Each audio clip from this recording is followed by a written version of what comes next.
जीवन छोटो हुन्छ, जिउनुहोस्। प्रेम दुर्बल हुन्छ, सम्हाल्नुहोस्।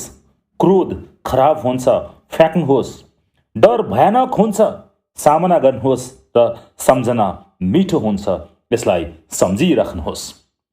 जीवन छोटो हुन्छ, तर हामीले जीवनमा गर्नुपर्ने कामहरू धेरै हुन्छन्।